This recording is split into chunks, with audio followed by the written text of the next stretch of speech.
United States of America, and to the republic for which it stands, one nation, under God, indivisible, with liberty and justice for all.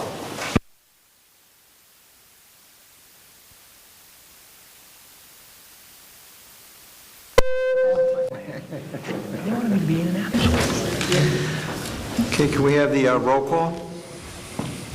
Tom Collins. Here. Clem Wozleski. Mike Richmond. Here. Jim Galantino. Here. Margaret Gubernalti. Here. Mike Cristaldi. Here. Craig Palmisano. Here. David Carter. Here. Despina Hess. Here. Remy Pelosi. Here. Joe DiGirolamo. Here. Rich Patterson. Okay. This meeting is being held in accordance with due public notice thereof and pursuant to the New Jersey State Sunshine Law.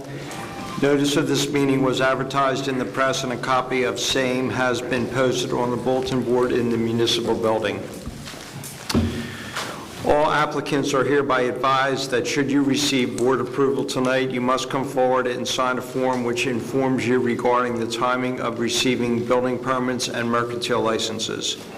At the end of your case tonight, please see the board administrator to sign the two information sheets. Okay, so next is approval of minutes. I'll make that motion. All in favor? Aye. Opposed? Okay. Next is approval of resolutions and decisions. Number 3, 2016. Remington, Vernick, and Wahlberg Planning Board Engineers, and Jackie Zarello as Planning Board Transcriber. Number 9, 2016. Mark and Lisa Simone. Number 10, 2015, Joseph Tozy. Number 11, 2016. Mike, that's not getting passed tonight. That was carried, so. Oh, this one is. So 11's not. Okay. Okay. Number 12, Leonard D'Angelo. Number 13, 2016, George Miller. Number 14, 2016, 105 North Adams Condo, LLC. Number 15, 2016, Christine Eden. Number 16, 2016, Jonathan Lipner. I'll make a motion. I'll second. All in favor? Aye. Opposed? Okay. Our first case tonight is Gerald Green, 15 South Jasper Avenue, Block 111.01, Lot 5, in the S25 district, to grant a C variance for side setback, combined setbacks, rear setback, third floor coverage, and possibly others. Taxes and water are current, and proof of advertising and notifying is satisfied. Roger? Roger McLaurin. I do. Good evening, board members. My report is dated March 18th, 2016. A little bit of background about the property, the application. The applicant is seeking relief from the ordinances of the City of Margate to construct a third-floor addition to an existing single-family dwelling. Lifting of the house to comply with city ordinance is not being proposed at this time. The existing garage is currently not serving as a garage, but is proposed to be converted to be utilized as a parking space. As you see in the chart in my report, there are 3 variances that are existing non-condition or existing non-conforming: minimum side yard, combined side yard, rear yard, and the variance being sought tonight is a third habitable floor, whereas 50% of the floor below is required and 57% is proposed. As a footnote, the existing garage is not being used as a garage and does not have a garage door. Item number 2, the documents reviewed, the proposed addition for the Green residence, cover letter, the application, some Google Earth photos, elevation certificate, staff committee report. 3, the variance is required, minimum side yard setback, whereas 5 is required and 2.8 is proposed and existing. The third floor addition will meet the minimum side yard. This is an existing nonconformity and not being expanded. The combined side yard setbacks where 14.8 feet is required and 13.2 feet are existing and proposed. This is an existing nonconformity and will not be expanded. A rear yard setback, whereas the required rear yard setback is 13 feet, which is 20% of 65 feet, and the existing and proposed are 6.7. This is a vertical expansion of noncompliance and a variance is required. And lastly, the third habitable floor, according to the zoning schedule B1, the third habitable floor having ceiling heights greater than 5 feet, it cannot exceed 50% of the area of the floor below it. The plan indicates that the second floor area is about 57%, or the third floor would be 57% of the floor below. Item number 4, comments. The variances are required for expansion of a non-conforming structure. Consideration shall be given as to the current use of the garage versus the proposal to return to a garage and whether that is practical or not. Practical in that it's 3 spaces behind the 2 that are proposed. Compliance to parking should be considered in the parking starved community. Not only consider use of the space, but also consider access by vehicles to use the garage, as the turn movement to get into the garage is quite difficult. If the parking maneuver cannot be defended, then a variance is required for the inadequate number of parking spaces. Also to be considered is the fact that the house is non-compliant regarding the flood zone requirements, particularly the utility room, which sits on or near grade. The 50% rule of aggregate improvements versus the value of the portion of the lot that is improved shall govern whether flood compliance will be mandatory. Included in the calculations will be the improvements made to the garage. Recommendations are the variances being sought require testimony from the applicant to satisfy C1 and C2 criteria where appropriate. I suggest that if the variances are granted, then an inspection of the garage confirms that it is returned to a garage use. Landscaping is being proposed to supplement what is already in place.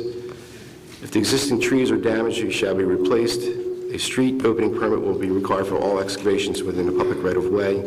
The structure may be required to be elevated. Variances should carry if granted. Applicant shall confirm a third floor or confirm floor elevation of the utility room. Applicant shall confirm variance for third floor habitable floor. That concludes my report. Thank you, Mr. McLaurin. And Eric Goldstein on behalf of the applicant, Jerry Green. Mr. Green is with me tonight, as well as Peter Weiss. Peter certainly will be testifying, and if the board wants to hear testimony from the applicant, he's available, so I'd ask that they both be sworn in, please. State your record. Gerald Green. State your record. Name and record. Peter Weiss. Raise your right hand. Do you swear the testimony about you is about the truth and the truth and the truth about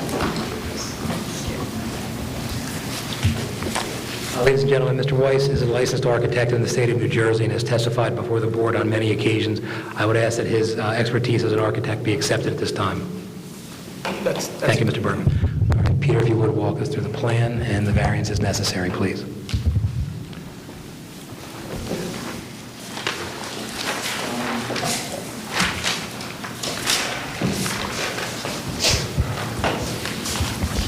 The existing building is 2 stories. The living space on the ground floor, first floor, and 3 bedrooms and 2 bathrooms on the second floor. The existing building has a flat roof, which is the main impetus for us coming today because the owner, Jerry, wishes to eliminate the flat roof and put a pitched roof on there, on the building. So I met with Roger Rubin a few months ago. And Roger determined that because the existing building... Can you hear me now? The existing building encroaches into the side setback by 2 feet. So if we put a pitched roof on it, we need a variance just because we're increasing the amount of building in the setback by going from a flat roof to a pitched roof. You understand that? Kind of. Okay, so that's primarily why we're here, because we wanted to put a pitched roof on the building. But in the meantime, we also wish to add a couple rooms on the 3rd floor. So the 3rd floor we're proposing is 2 bedrooms and 1 bath. The addition complies with the setbacks on the 2 sides and the front. In the rear, we wish to extend the existing second floor wall up, which encroaches about 7 inches into the rear setback. So rather than trying to put a piece of roof on a piece of the building that's 7 inches wide, we wanted to seek the variance to bring the building out even in the rear. So we're looking for a variance of 7 inches in the rear. As Roger mentioned, the third floor area exceeds 50% of the existing second floor area. But the existing second floor area is substantially smaller than what's permitted. Because if you take 50% of the, if you take 40%, which is allowable coverage of the lot, the second floor, in theory, could be over 1,000 square feet, but the existing second floor is only 800. So at a certain level, we're being penalized because the second floor is smaller than it could be if this was, say, new construction. So we end up being 50 some odd square feet over the 50% of the second floor. So we're seeking a variance because of that.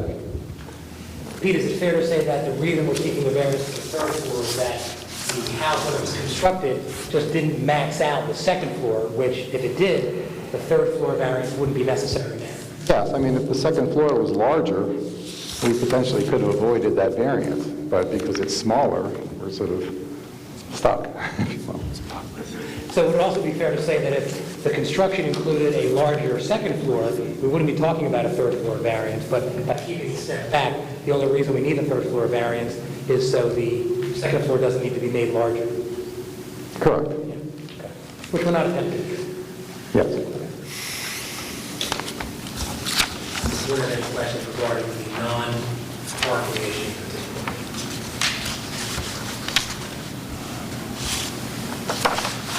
Mr. Chairman,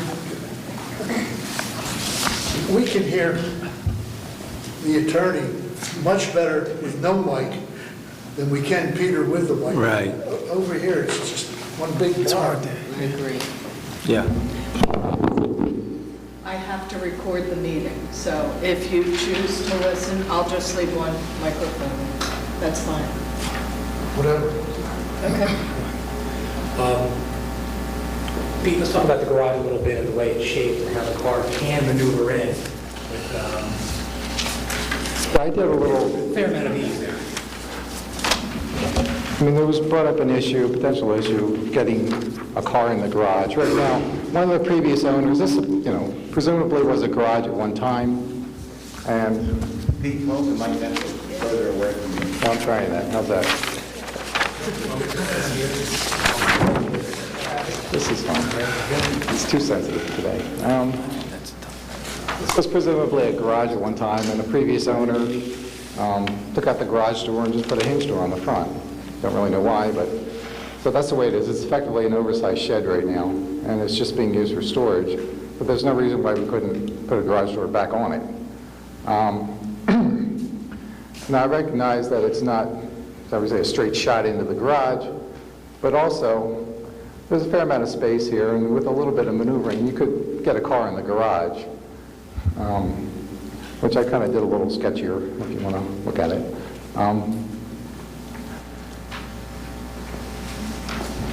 So it's not necessarily, like I said, an easy drive in and out, but then again, it is feasible to get a car in the garage if somebody chose to do so. Are you keeping the garage, or are you Yeah. tearing it down and rebuilding it? No, I mean, well, part of the problem is the garage is pretty far off the property line on the right here, If it was another foot or two over, we wouldn't be having this conversation, but, it's there, it's existing.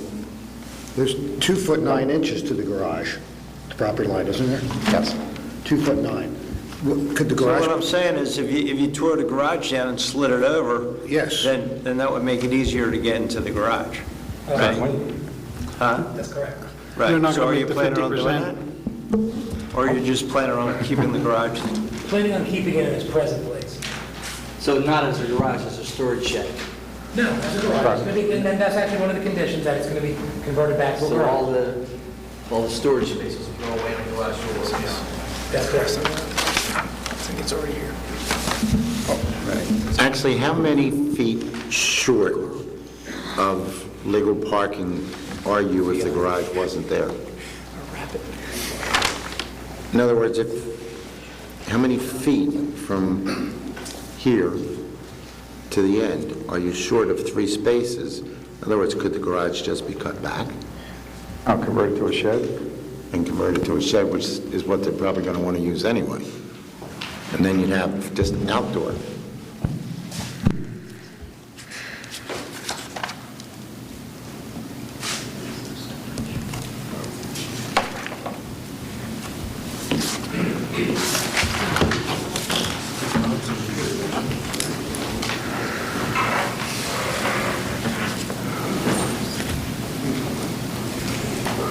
Conceivably, yes.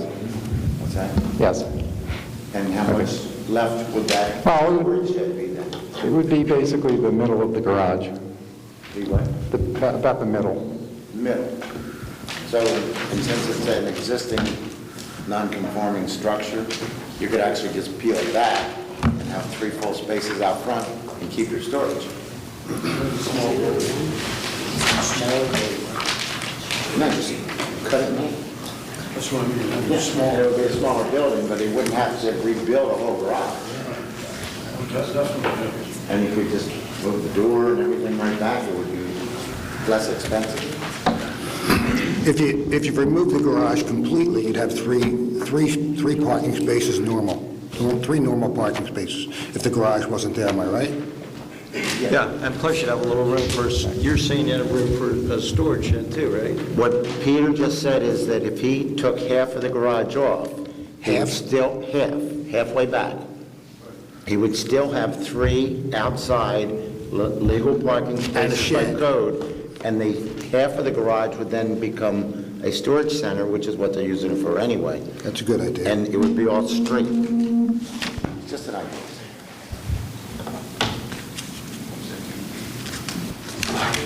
The garage could be put 1 foot from the property line, is that correct, Roger? Could the garage be 1 foot from the property line, a new garage? Yes, it could. It could. Rear line and side line? As long as the eaves don't encroach on the property, yes. But it could be up to 1 foot, right? And Clem just calculated it out, they'd still have an 8-foot deep half garage, which is still a pretty good size. It would probably be more economical to just take the garage down, then you can build it with no side yard setback and help you with the flood regulation. Now, Mike, if he took it all the way down, then he'd have to conform to a shed, whereas this would be a non-conforming. He's 2.9 now, he's allowed no setbacks, keep your gutter on your property. I think economically, that's all I was going with.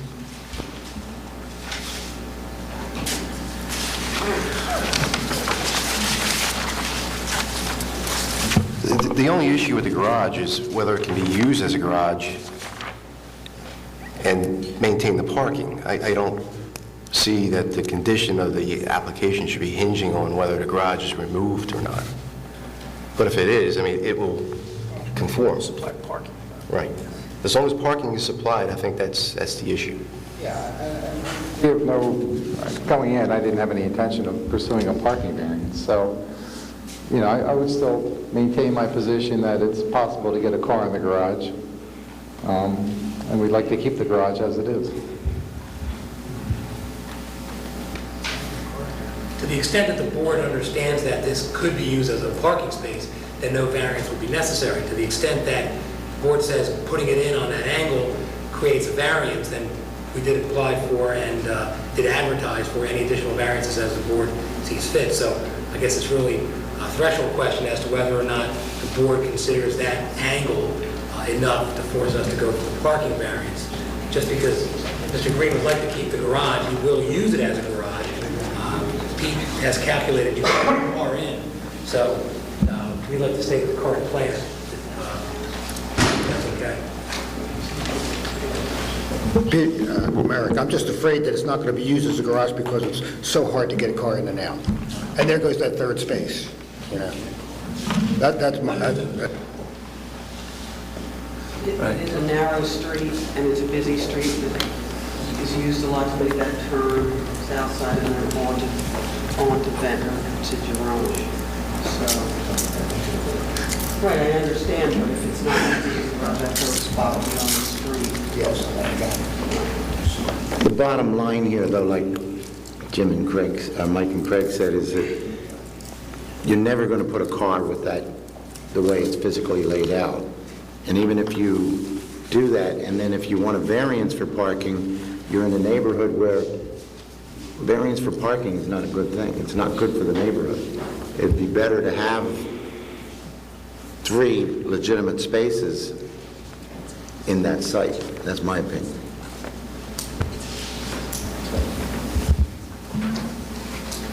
Okay. Any other questions from the board? Pete, you may have addressed this because I couldn't really hear what you were saying, but the 57%, you're 7% over what's permitted. Isn't it possible to massage that layout so you can remove that variance? I thought the variance was reasonable only because, as I said, we're effectively being penalized because the building's smaller than it can be. And that's you know, that was my thinking on it. I didn't think it was unreasonable. You know, if the second floor was bigger, then we wouldn't need the variance. But why would we make it bigger? We don't want to. Just to simplify your application.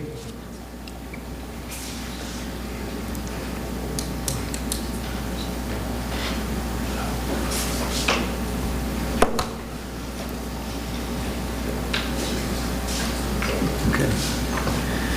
Anybody else? Pete, what was the square footage that you're over? It's not much, right?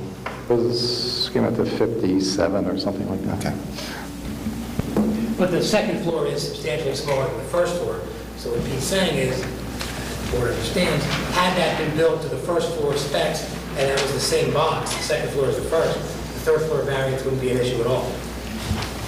Right, but the ordinance reads otherwise. Right? So structures aren't built straight up if they want to, you know, that's really the purpose of it, right? Yes. The purpose of it is so structures aren't built straight up and have these sheer walls, you know that. So, I mean, that's why I think it's pretty, that's why it's being discussed a lot right now.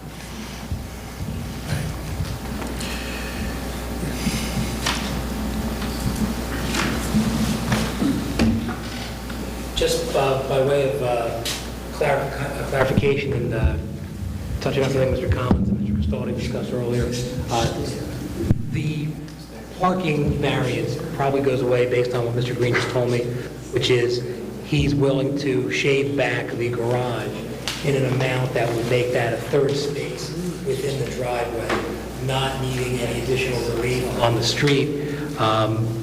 So we're going to be cutting the garage to whatever, I don't know, how far do we have to go, Pete, to trim that back? Cut it in an amount that's complying with... Cutting in an amount that would comply, Mr. Bergman, to give us 3 off-street parking spaces, correct?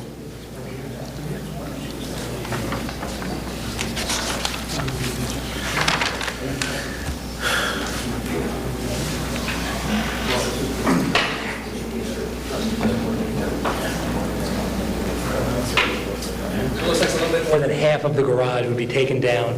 That would give us 3 parking spaces off-street, which complies. As to the remainder of the application, unless the board has further questions, the applicant is resting. So, are you amending your application? You're doing that? Yes, Mr. Collins, to eliminate enough of the garage space to allow 3 off-street parking spaces. Yeah, a condition's going to be that they cut back the garage to make it compliant to fit 3 spaces in the driveway. Okay. And again, Mr. Bergman, I don't know exactly how much it's going to be. We have an estimate, but... No, I know. That's why I'm saying, rather than give a... Right, 3 legal off-street just make it that parking it's spaces. compliant to fit 3 spaces legally. Fine. So, the third floor addition, it will, I know the side yard is going to comply. How about the rear setback for the third floor addition? Will that comply with the new zoning, or is that a variance? As I said, the third floor in the rear encroaches by 7 inches. Is what? 7 inches. 7-inch variance, okay. Okay, and then, of course, on the right side, we're good. On the right side is fine because of the driveway. Okay. Okay. Anybody else? Okay, anybody from the public like to speak? Okay, public portion is closed. Does anybody want to make a motion? I'll make a motion. Let me, before we make a motion, just let me get it straight for the record. Based on Roger's report, there's 5 variances for existing non-conforming structure and use, and there are minimum side yard, combined side yard, rear yard, landscaped area, and front yard landscaped area. And the only variance that's not existing non-conforming is the third habitable floor, which has to be 50% of the second floor in area, and this is asking for 57%, so it's a 7% variance. Also, the conditions would be those as listed in Mr. McLernan's report, as well as we're going to modify one of the conditions to put in that the applicant has agreed to cut the garage so the driveway is compliant with 3 legal spaces. Is that correct? Yes, it is. Thank you. And so it will be a motion. It would be a motion for those variances and conditions. Stan, that includes the FEMA rule under Roger's report? Yeah, I mean, I guess my question, I guess, is, or my query to Roger would be, is if that happens, they're going to have to actually reapply if they go above if they want to go above the BFA +3, right? If not, they can just get a permit and... Yeah, I think my suggestion was that if they go through the construction process and the amount comes in at 50% over, that the variances that they're receiving tonight carry over to that. So Yes. they don't have to come back. Right, so there's not going to be, the raising of it isn't going to change any of the variances tonight. Right. It's just going to raise the home, so, If that happens. if it happens. Okay. So, we understand, the board understands that. Okay, so can I get a motion? I'll second it.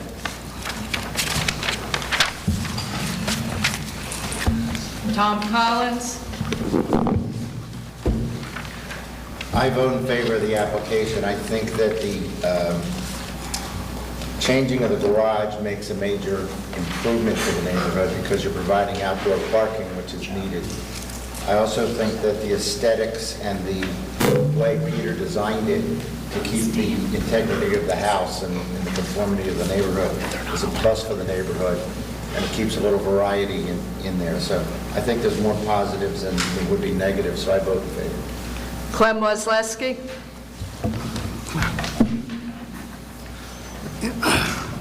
I'm not real comfortable with the exceeding the allowable for the third floor, but I think Peter's argument is reasonable, that it's related to the undersized second floor.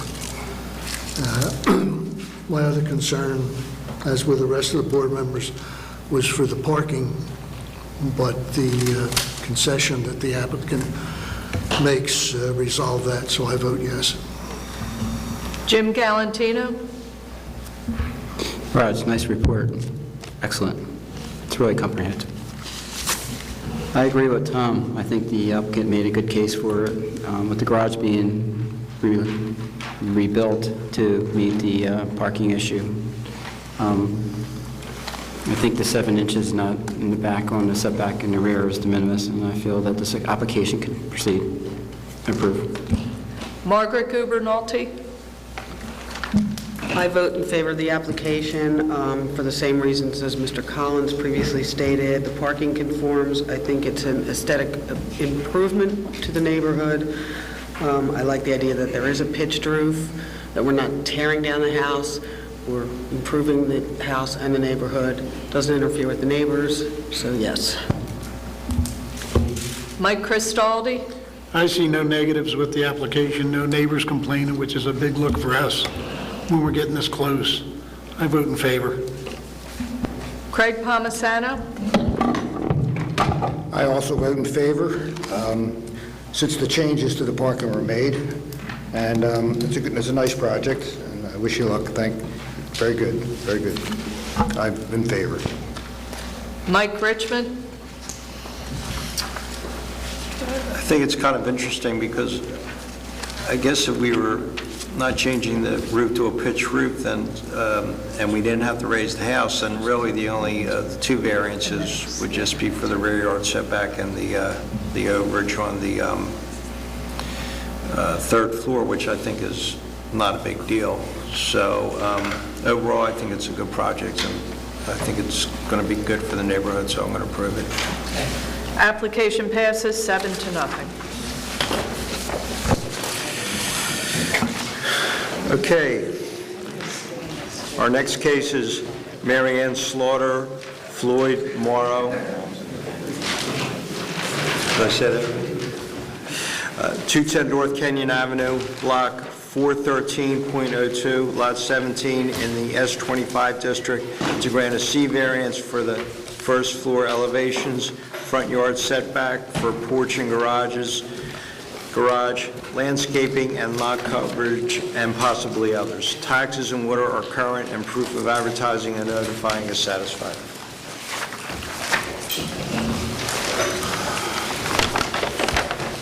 Good evening, Brian Callahan of the law firm Callahan Thompson Thompson on behalf of Mary Ann Slaughter and Floyd Morrow. I'll turn it over to Roger. Thank you. Good evening, Board. My report is dated March 22nd, 2016.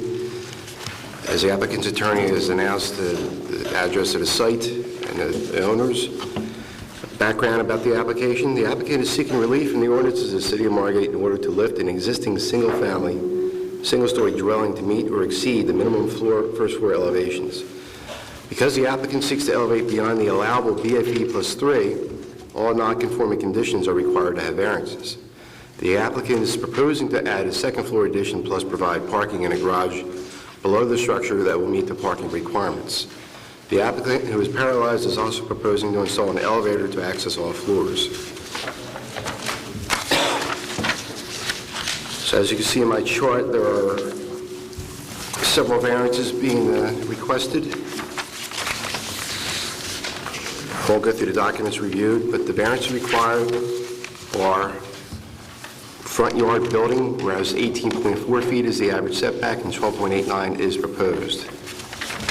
It's an existing condition. Front yard setback porch, whereas 14.33 feet is the average and 8.61 feet is proposed, whereas 6.53 feet is existing.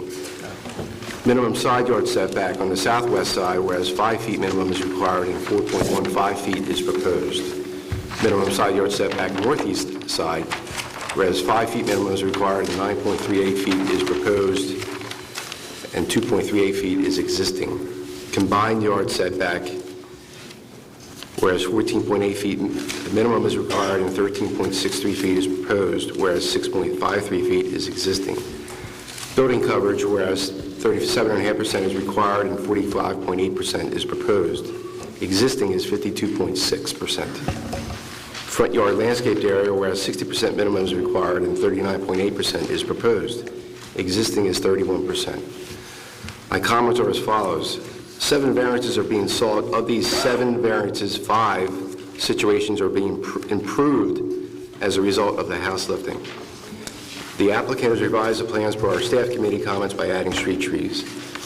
Landscape in front yard and total yard are being improved by removing the side yard driveway and utilizing excess space below the building as parking and storage. The building coverage is being reduced as a result of removing an attached shed and providing storage below the building, again utilizing excess space available. One driveway curb opening is being maintained, just relocated. The existing grade permits runoff to be directed towards Kenyon Avenue. That should not be an issue. All air conditioning units must be screened. The city will benefit in regard to CRS for elevating another house that is non-compliant. The owner will benefit in lower flood insurance premiums by increasing the height over BFE plus freeboard.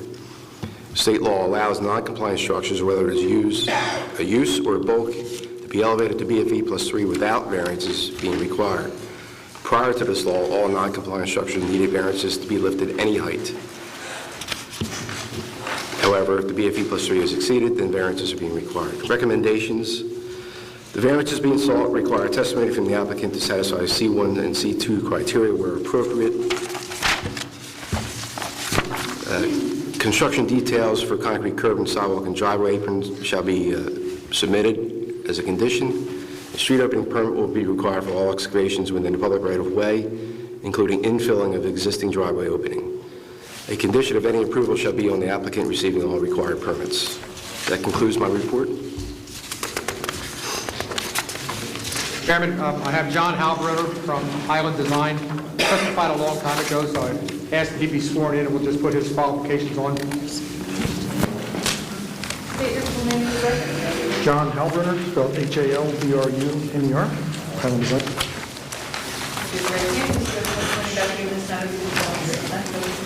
I do. John, very quickly, just go through your qualifications. I'm licensed in the state of New Jersey as both engineer and architect. I've been practicing for more years than I care to admit. It's the last count, actually, 24 now. I've testified before virtually every planning or zoning board in Atlantic and Kingdom County, but I must admit it's been about 15 years since I've been in this board. My practice is centered John, predominantly you're qualified. You've testified in boards that I've been on before, so you can dispose of it. John? Mr. Floskus, should he just keep his voice up? Easier that way to be heard? Yes. Than trying to talk into the microphone? Please. Joanna, you can pick him up. John, why don't you walk the board through the existing site and what we're proposing? Okay. The existing site, I'm going to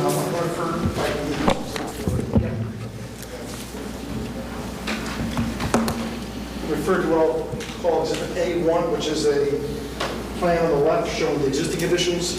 A2 will be the conditions on the right, and I'll turn the whole room over to you, Mr. Drama. Showing the proposed conditions. A3 is an aerial photograph. I've got copies for the solicitor and the secretary, and I've got to pass one around as well. So, very. In the existing conditions, we have a one-story, single-family dwelling that occupies one part of the lot. The street address is 310 North Kenyon Avenue. It's known as Block 413.02, Lot 17. In addition to the one-story dwelling, it's got an attached shed structure, which is part of the first floor. Front deck is a ramp that leads to the driveway occupying the eastern part of the property. The existing floor is around elevation 7.1. Our base floor elevation is 8. Hence, design floor elevation is 10. So our finished floor today is about 8 feet below what the design floor elevation would be.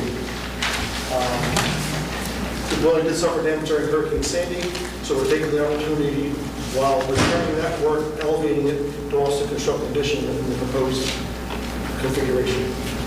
From an elevation point of view, due to Mr. Morrow being paralyzed, one of the purposes is really to get his van inside the garage at a height level and to make sure we have elevator access from inside so he has access to the floors. That's correct. Could you describe what's existing on that first floor now and just give him a walk through a little bit of the floor plans, what we're doing interiorly? Sure. I'm going to refer to the drawing on SK 1.0, which is the schematic first floor plans. And in the middle drawing, it reflects what the existing and proposed floor plan.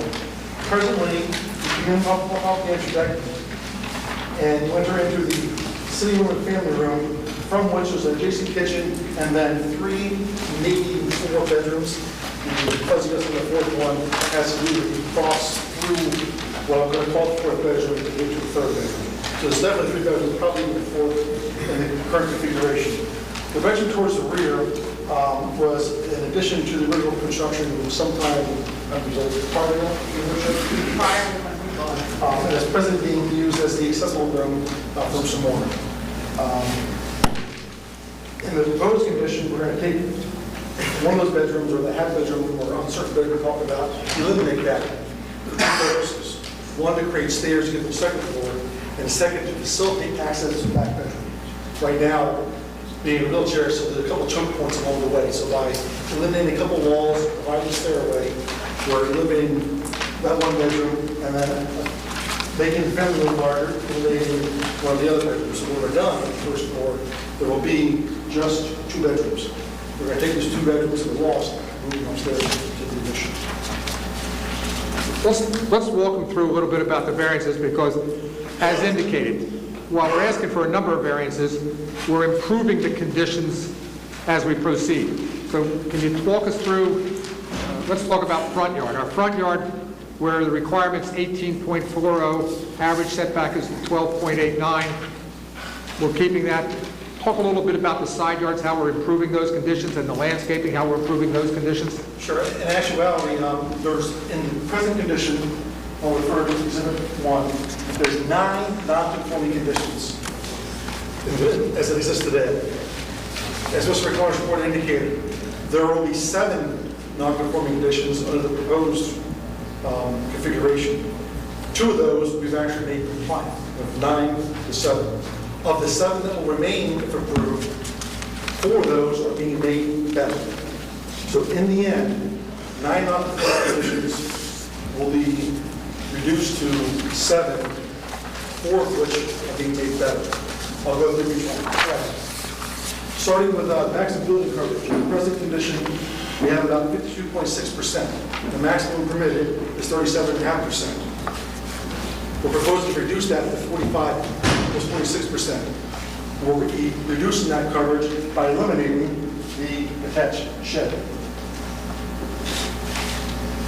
Front yard landscaping, where 60% is required, 31% exists, and we're going to increase that to 39.8%. If you compare Exhibit 1 to Exhibit 2, you can see the amount of green, which represents the non-paved surfaces, see it's significantly increased, which is a segue into also the total landscape coverage, where 35% is required, 11.7 exists. We're making this conforming. We're going to have almost 32% of the done. That's one of the ones being non-conforming, making fully conforming. Fourth non-conforming condition is a front yard setback measured to the deck. Based upon the block average, 14.33 feet will be required to the front yard setback to the deck. Presently, we have 6.53 feet from the front yard to the deck. We're going to be increasing that by a couple feet in the proposed condition to 8 feet. So we're decreasing the degree of non-conformity, or conversely, increasing the degree of conformity, albeit not fully conforming. Similarly, the front yard setback to the building, where 18.4 feet is required, being the average of the block, 12.89 feet exist, 12.89 feet proposed. We're taking this building as it sits, raising it straight up. That setback does not increase in magnitude. It does, however, increase vertically, thus require the variance. Similarly, the rear yard setback, where 17.54 feet would be required, it's only 2.91 feet today. And we're proposing to maintain that 2.94 feet. I'll note, as a side note to that, the second floor addition that we're creating, that part is fully conforming with regards to the front and rear yard setback. So the only part that remains non-conforming for the front and rear yard setback is the existing building that we're raising. That makes sense? Okay. Sticking with the theme of setbacks, the individual side yard setback on the southwest side is presently 4.15 feet. Here and here. Again, we're proposing to maintain that. Because we're extending vertically, that variance is required. The magnitude of it does not change. On the northeast side of the side yard, however, presently it's 2.38 feet. Here, we're going to make that fully conforming at 9.38 feet. So we're taking a non-conforming condition, making it fully conforming. Total side yards where 14.8 feet would be required, 6.53 exists, well below what's required. We make almost conform, 13.5 feet. So we're taking that non-conforming condition and making it almost fully conforming. Take a look at positive and negative criteria. Positive. I know you're the architect. Think there's going to be an aesthetic enhancement, meeting FEMA. Those will be satisfied with some of the positive criteria? Absolutely. And from a negative criteria, when you look at, is there going to be any substantial detriment to the public good and the sense of the character of the neighborhood? Do you think by getting these nonconformities closer to conformity, that that's going to be a benefit to the character of the neighborhood? Absolutely. Remember, we're taking a total of 9 non-conforming conditions. We're making 2 of them fully conforming. We're making better 4 of them. And the 3 that remain, the magnitude doesn't change. Just extend them vertically a couple of feet more than what we would be allowed to do by right, by going based on plus 3. Once again, substantial impairment, single-family home, single-family zone, we're maintaining that single family. Absolutely. And the size of the building, the location of the building is situated on the lot, it is entirely consistent with the neighborhood. We'll refer now to Exhibit 3, which is near the photograph thanks to Google, superimposed upon the proposed building footprint showing the landscaping. And you can see by looking at the size of the buildings around the neighborhood, where our building is situated, it's entirely compatible. So this is definitely an improvement to the neighborhood, it's consistent with the character of the neighborhood. There is no substantial detriment, certainly there's no detriment, but no substantial detriment. So in this case, it's a benefit not only to the community, it's a benefit to our applicant. They've owned the property since 1981. Mr. Morrow didn't get paralyzed in 2006, so this gives them an opportunity to really stay in the neighborhood and, based upon the design, to have fully accessible into the house through the elevator, being inside the garage so you're out of bad weather and those types of things. Win-win situation in your opinion? Absolutely. You mentioned moving arguments and I didn't follow what I should. We're basically higher than need to for one primary purpose: provide the ability to get out of the vehicle, out of the weather. There's no other way to do that other than parking in the building as the building sits online. So by raising it a little bit higher than what we need to, just to comply with flood elevation, we're able to provide parking underneath, which will allow Mr. Moore to get in and out of the vehicle and the safety of being out of the weather. I don't have any other questions, Mr. Halpern. I open up to the board, and I have Carrie Ann and Floyd here in case anybody has any questions of them. Is it being raised to over 3 feet over BFE? I just want to make sure that you need it. It is, okay. So there needs to be a variance for that also then. I don't believe raising it requires a variance. The fact that If it's above 3 feet above, I mean, Because BFE it's plus above 3 feet, then your existing side yards now become a variance. If we were adjusted to 3 foot, then the existing side yard nonconformities, front yard nonconformities, rear yard nonconformities would not be a variance. So are you going BFE plus 3 above that? That's what the question I... Yes, the building will be above BFE plus 3, which then triggers the variances as set forth in Roger's report. Okay. the vertical extensions of those. I mean, previously, we were granting variances for those, so I think our ordinance requires variances for anything over 3 feet over BFE, does it not?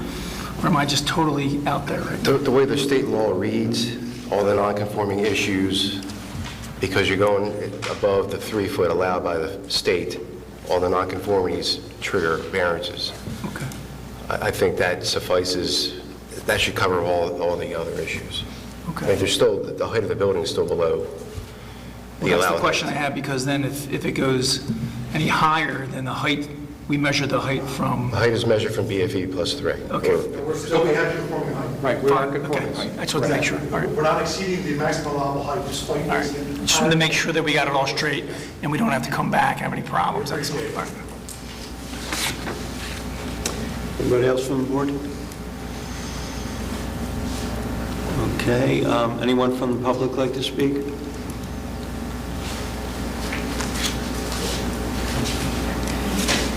Have your name, please? Daniel Smith. And come address, please.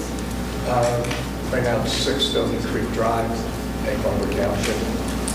I also have property at 214 North Kenyon, which is one home away. And come on, raise your right hand. Please put it this when you guys do the county of culture and then put yourself down. Yeah. Thank you. I've known Rose for about 20 years now, and they've had a lot of hardships, obviously. For them to ask for a variance to raise up the home, I think it is more than fair, but it also talks about quality of life. It's not just a convenience. I personally had to help him up, I'm going to say at least 2, if not 3 or 4 times, where he's been in the weather, in wheelchair tips, and he's had problems. He's a definite asset to the neighborhood, and any variances that they would ask for, I would just got to say are all just good things. Okay, Okay? Thank you. thank you.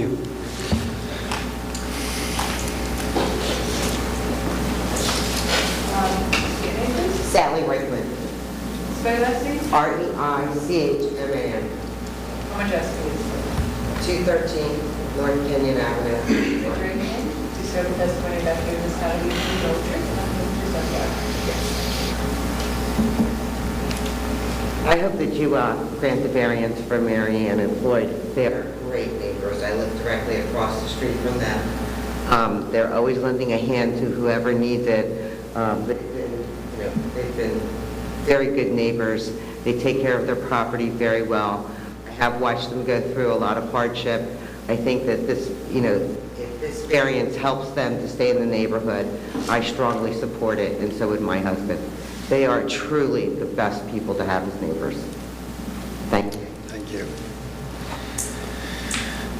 Okay, anybody else? Public portion is closed.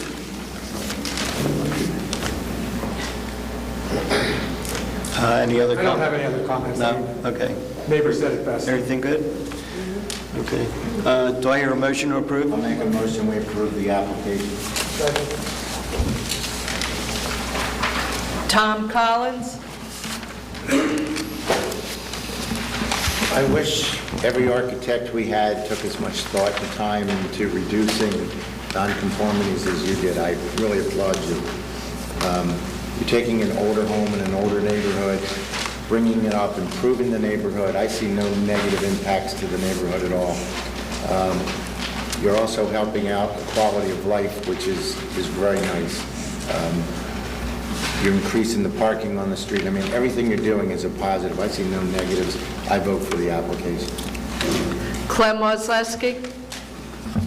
It seems here, we're finally seeing he's working for us.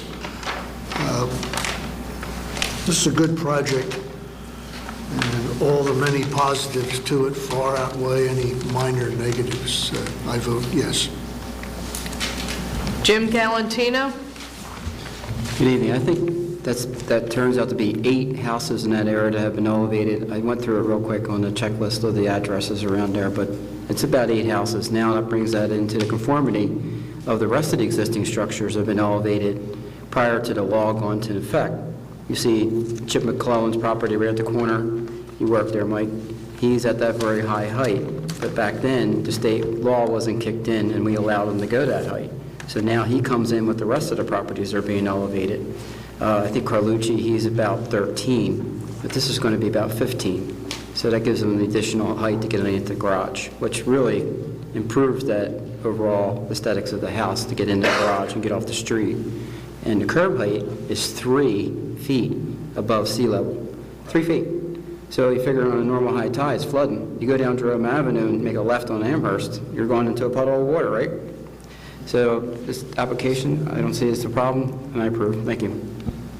Margaret Gubernalty? The positives certainly outweigh the negatives. It is consistent with the neighborhood and what's going on in the neighborhood. It conforms to the height regulations. I see it as a positive with no detriments, and I vote in favor. Mike Cristaldi?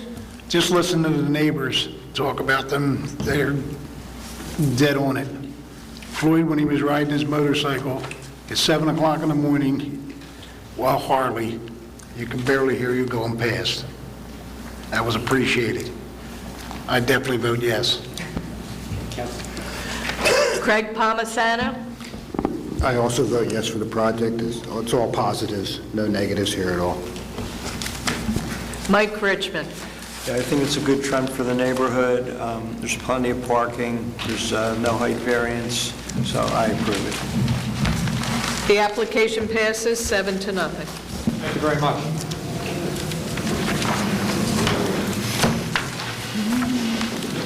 Check. Okay.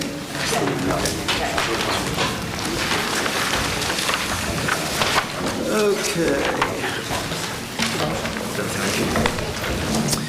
Our third case is BBC Contractors, LLC, 212 North Lancaster Avenue, Block 413.01, Lot 16 in the S25 district to grant a C variance for lot width and possibly others.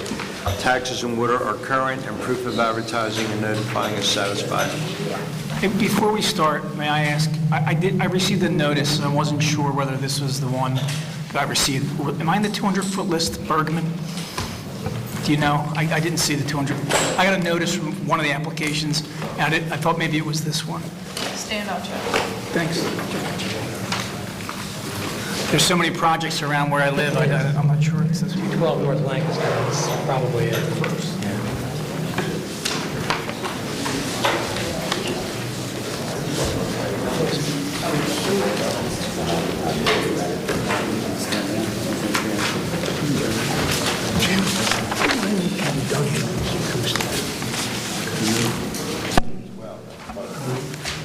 Yeah, well, I figured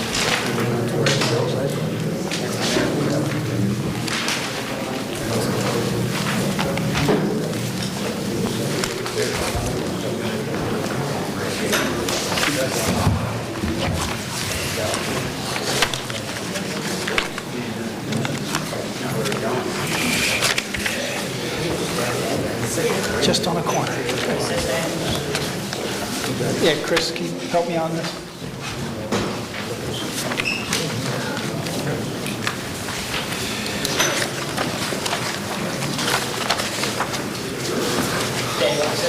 Yes, for the record, I'm going to have to recuse myself. I'm in the 200-foot list, so Mr. Bailenson been kind enough to sit for me as substitute solicitor.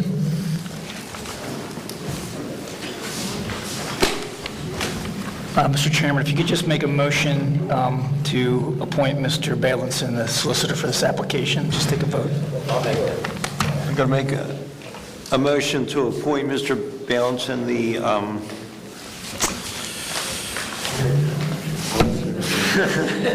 I'll second that motion. I'll make that. solicitor. Okay. All in favor? Aye. Thank you. Opposed? Okay.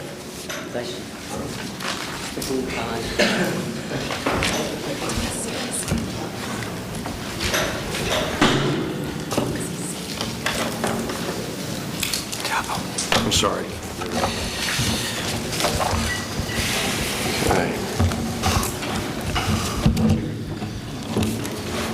Good afternoon, good evening, good morning, board members. Our report is dated March 23rd, revised March 31st. I'd like to point out that the only revision is the actual street address in the title of the application. Some background, the applicant is seeking relief from the ordinance of the City of Margate to demolish an existing two-story frame dwelling and construct a new 2.5-story single-family home with parking below the first floor. The current zoning is S25 and the schedule is shown below. The applicant is required to be before the board due to an existing non-conforming lot width, whereas 40 feet minimum lot width is required and 36 feet is existing. All other zoning complies. I just discussed the variances. Go to item number 4 with the comments. One variance is being sought, existing non-conforming lot width of 36 feet. The plans reference a survey by James R. Boney and Associates, LLC, for zoning information dated December 22nd, 2015. I request that this application or that document be submitted at a later point in time as a condition of the report, the application. All curbing, sidewalk, driveway shall comply with city code, NJDOT construction standards, and ADA standards. The developer shall ensure that all runoff is directed towards the street, not towards any adjacent property. All AC units must be screened. Plan shows screening. The type of ground cover and planting bed material needs to be labeled on the plans more clearly. A minimum setback to adjacent buildings to building in question shall be 10 feet. Applicant shall confirm this to be accurate on the north side of the property. The plans do not indicate any proposed fencing. Applicant shall provide locations of all utility connections. The recommendations: the variances being sought require testimony from the applicant to satisfy C1 and C2 type criteria where appropriate. Construction details for concrete curbing, sidewalk, and driveway apron are required. A street opening permit will be required for all excavations within the public right-of-way. A condition of any approval shall be on the applicant receiving all required permits and providing the above requested materials. An as-built survey shall be required to the zoning office showing compliance with the plans, if approved, including height. That concludes my report. Thank you, Ms. McLaurin. Eric Olson on behalf of... Before you start, I'm sorry, Chris, just a point of order. Since this is really just a lot width and everything else that we're looking at here is a condition of a building permit, I agree. I don't necessarily think that you need to present a whole building schematic for this. I would be... I'm just saying, 'cause everything that you're going to present is really up to Jimmy to enforce and look at, whereas we're just looking at your 4 feet short of the lot. I would agree, Mr. Collins, we're not asking for any variances other than the variance for lot width. There's no bulk setback requirements, height, everything complies, but for the lot's too small. Right, so I think if you get that on the testimony, then if everybody agrees, I think we could just move on. Does anybody have a problem with that? Go ahead. And Tom, you're also referring to Roger's Conditions, yes. comments and conditions. Absolutely. That stuff comes in with the plan at the time of the building permit. With planning and building. Okay. And Chris, there is just one comment that Mr. Obelenis will explain regarding the house being slightly larger than on the plan, but staying within all the setbacks. So, If it's within the setbacks, it doesn't, if it doesn't kick in a variance. On the record. Right, John, talking to them. John Obelenis. I will. Tom, I think you should give testimony on that, because one of the reasons I think that these cases come before the board is to make sure the scale of the house is appropriate for the lot. Okay. So if there are some issues with respect to the width, as to what's going to be built versus what is on the plan, we should probably know about that. Obelenis is a licensed architect in the state of New Jersey. He's testified before this board on many occasions. I would simply ask that the board accept his qualifications without having to qualify him separately. Mike, agree with that? Qualifications, John? Yes. All right, John, walk us through briefly the lot width issues we have and the exact size of the house for the board to consider. Well, again, the basic footprint of the house conforms to all the setbacks, front, rear, side yards. Landscaping issues all conform. The one thing, and again, I'm an architect, I hear from my builder, who was my client, that in the interest of economy is to have equal blocks, concrete blocks for the foundation. The builders will understand that. And we're 5.5 inches short of having equal blocks. So we're asking that we increase the depth or the backyard toward the backyard 5.5 inches to create that even block width. And we're not changing any side yard setbacks. We still have adequate rear yard setback. I'll show you that we have it circled here. The required setback for the rear yard is 17.2 feet. With this 5.5 inches, it's still at 21 feet 5 inches, so we conform greatly. It increases the building coverage by 9 square feet, really a third of a percentage point. So it goes from the required 35%, it's still 43.3%. So the coverages are all conforming. We just ask that we put on a record that we have this 5.5-inch increase in the plan, so when it goes into construction, that there's no questions at that point. I think Eric, just submit something to Roger without having to do a revised plan. Submit something to Roger confirming what's on the record here. If the board votes in favor, that way you don't have to submit a revised plan now and do it again at the time of the building permit. So to the extent... Is that fair? Does that work? Yes. None of the changes create any additional variances. The only variance we're still looking for is the lot width, correct? Right, yes. Right. And then the plans will comply in variance 3+ to the lot width, correct? That's where any question is. The process will require an additional zoning review, so at that point in time, that'll show the existing for the additional 5.5 inches, which still complies. Anybody from the board have any questions, comments? Okay. Anyone from the public like to speak? Okay. Public portion's closed. Is there any conditions? The only conditions I have are submission by Mr. Goldstein to the zoning officer of a letter confirming that the house is going to be 5.5 inches longer, or 5.5 more inches into the rear yard, when plans are submitted for purposes of building permit. Fine. I'll make that motion. I'll second. Tom Collins? This is pretty simple. You can't stretch your lot. I haven't seen a land lot stretcher yet made. You're dealt with what you're dealt with. You're complying with everything you're building on that lot without any additional variances. So I vote yes. Clem Wozleski? Yeah, this is just a technical variance, no-brainer. I vote yes. Jim Galantino? I agree with Clem. I approve this application. Margaret Gubernalty. I vote in favor for the same reasons previously stated by our other board members. Mike Cristaldi. I agree with the other board members, and I'm really amazed that there's 40 and a half block on course, and he picked that up from the architect. You got to approve it. Craig Palmisano. I agree with my fellow board members. I approve it. Mike Richmond. Yeah, I approve it. I mean, you're tearing down a house and you're building something that's going to be at the flood elevation and totally conforming, so I think it's a good thing. I approve it. The application passes 7-0.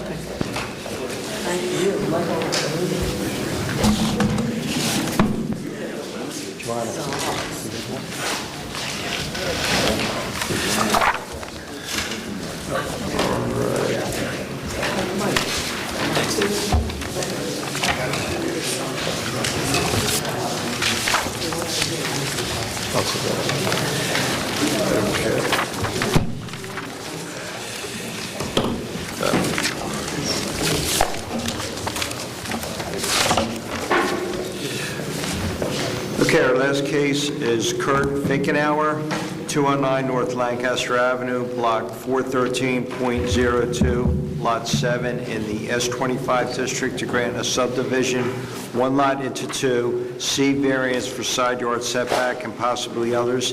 Taxes and water are current, and proof of advertising and notifying is satisfied. Good evening, board members. My report is dated March 21st, 2016. Some background. The applicant is seeking relief from the ordinances of the City of Margate to subdivide an existing 7,893 square foot lot into two conforming lots. There is an existing single-family dwelling that is to remain on one of the properties. The remainder of the property has a semi-attached garage that will be demolished and will form the new lot. The lots themselves, if both were vacant, would be a by right subdivision with no variances. However, due to the proximity of the existing dwelling to remain on the property to the new property line, a side yard variance is required.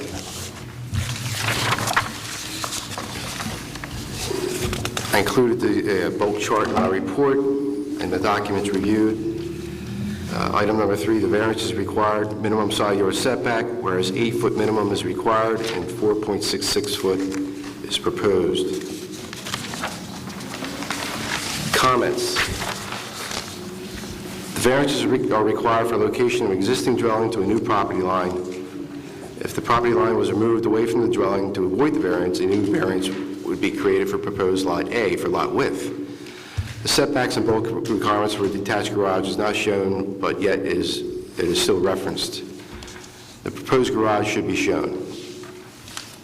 Is there a proposed garage? There will be a garage.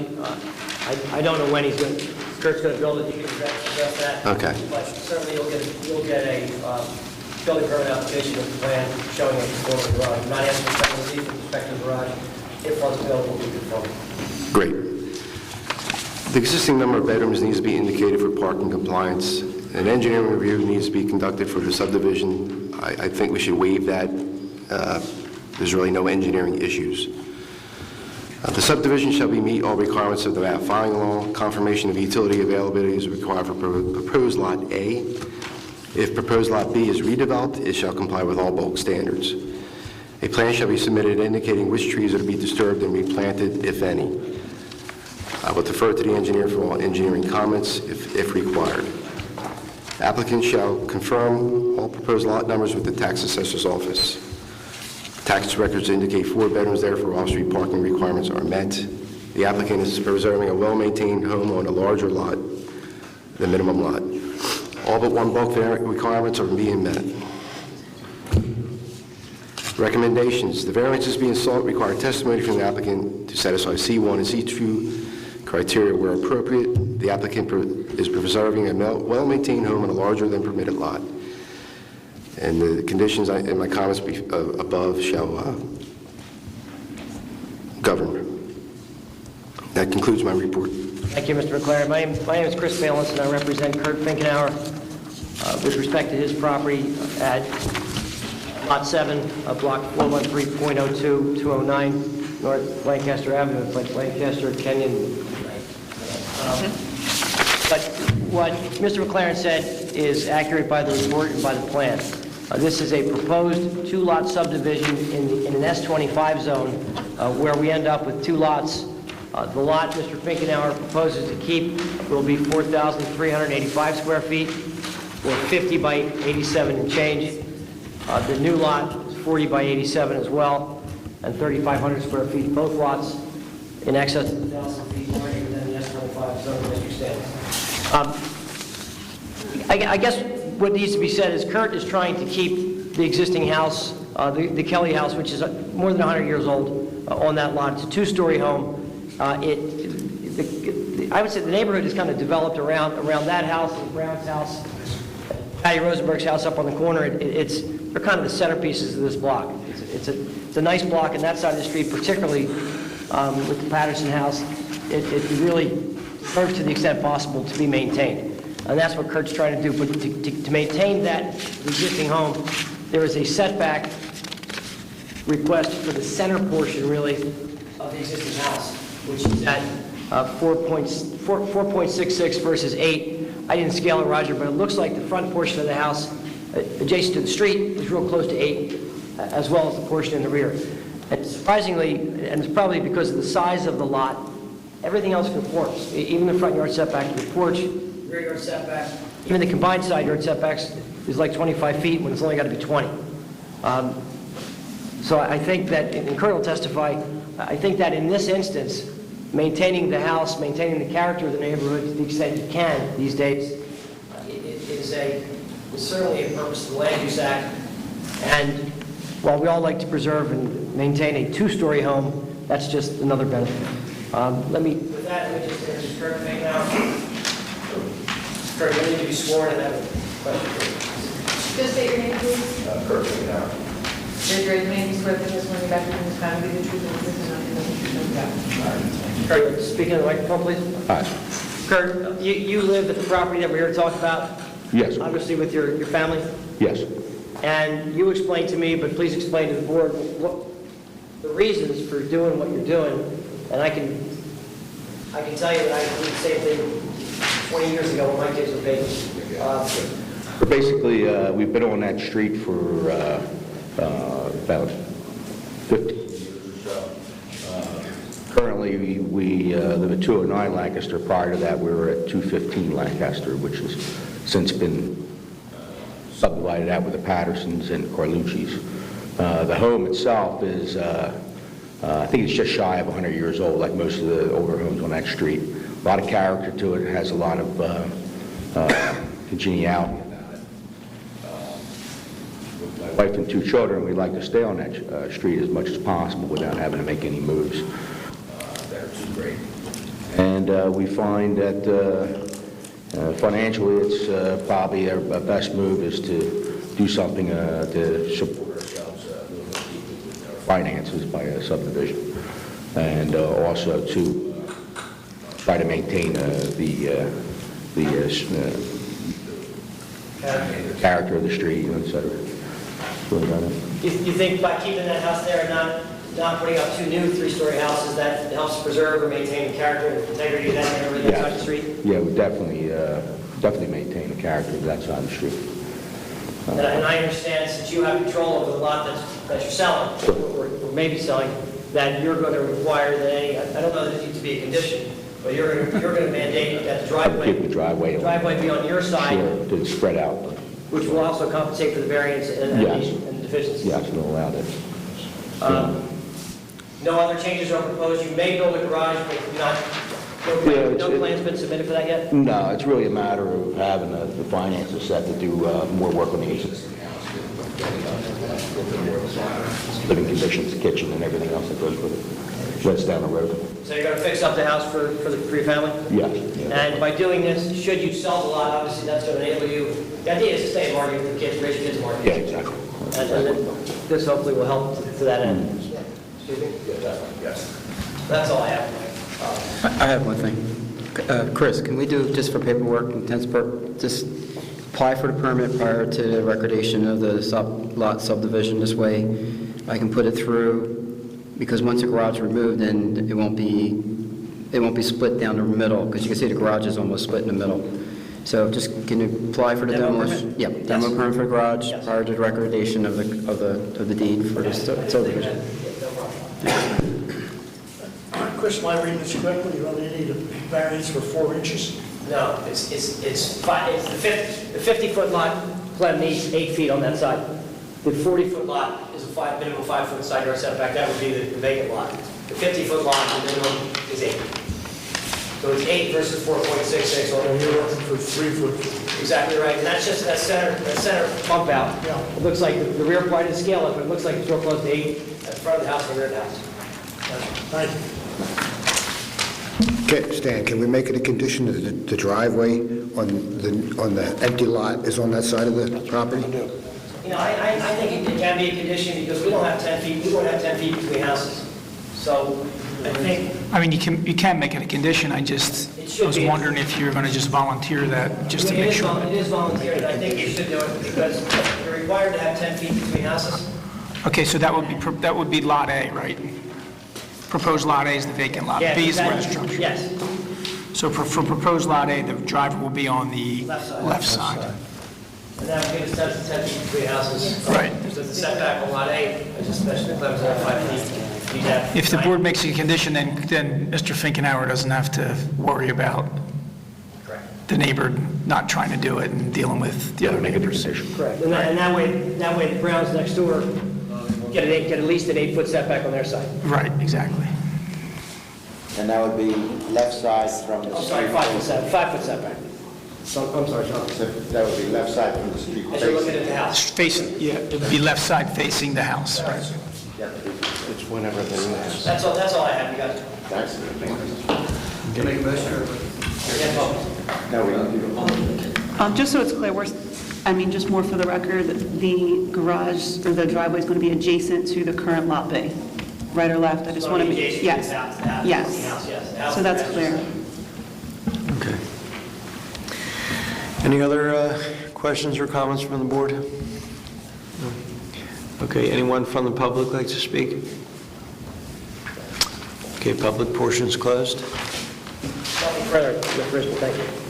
Do we have any conditions? The application's for a minor subdivision, that's the first part of the application. The second part is for the 1C variance for the side yard setback. 8 feet required, 4.66 is proposed. The conditions that we just set forth, the first is that proposed Lot A, which is the vacant lot, will place a driveway on the left side while you're facing the property to maintain a larger space between the properties.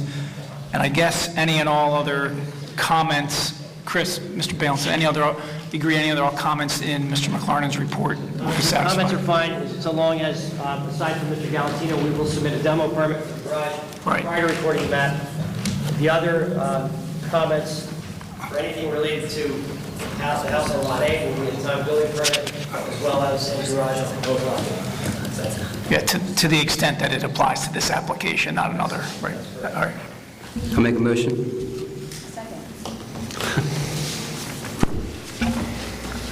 Tom Collins? This application's pretty simple.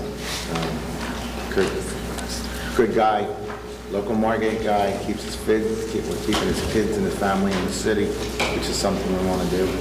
You have more than adequate enough space. You're maintaining the integrity of the neighborhood, and I'm sure if you do move on developing the lot, that you'll probably have some hand in trying to, what's going to be built there. I see no negative criteria here that would impact the neighborhood. I think everything that I've seen is very positive. And I wish you a lot of luck. I would guess. Clem Wozleski? Well, I think this is a very minor variance to grant to help preserve this fine old existing house. It's a good part of Margate's past, and nice to see it remade. I vote yes.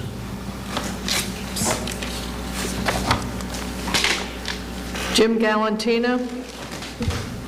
I see the Browns are here. They had the fire a couple of years ago, and they've got their house all fixed up, so they didn't have any problem with the subdivision, and I think that's great. And by the way, your house looks great. Already also been in the house for 72 years. Should have stood up.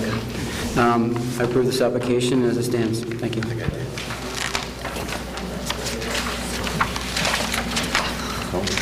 Margaret Gubernalty? Yes, I think it is important to understand that I'm approving this, and it's important to understand that it's not an undersized subdivision, that it is a 90-foot lot. It would be a by right had there not been another house on it. I'm happy we're maintaining the existing home, not putting up two larger 2.5-story homes, but I think that's important for future subdivisions, and I approve the application. Mike Cristaldi? Agreeing with Margaret on, it is a by right lot, and you could put 2 5-bedrooms on there. That'd be 10 bedrooms on the street. In my calculations, that's 8 more cars on that street. I think you're doing the right thing. I approve the application. Craig Palmisano? Yeah, I also approve the application. You're preserving a well-maintained home on a larger lot, and good luck with it. David Carter? I agree with the application. Despina Hess? I'm going to agree with everything Ms. Gubernalty said. I think this is a very fact-specific approval for the subdivision. You do have a very oversized lot. We're going from 90 to a 50 and a 40. It would be by right. You're maintaining a beautiful home that is in character with the neighborhood. It's got beautiful landscaping, and I think that this would be an improvement to the neighborhood. The neighbors are certainly not in opposition, so in this circumstance, it improves the neighborhood, and good luck. Mike Richmond? Yes, I'm also going to agree. I think that Ms. Nolte made a lot of good points, and I agree, so I approve. Thank you, everybody, very much. Thank you. The application passes 9-0. Can you make a motion to close the meeting? I second it. All in favor? Aye. Rich is buying.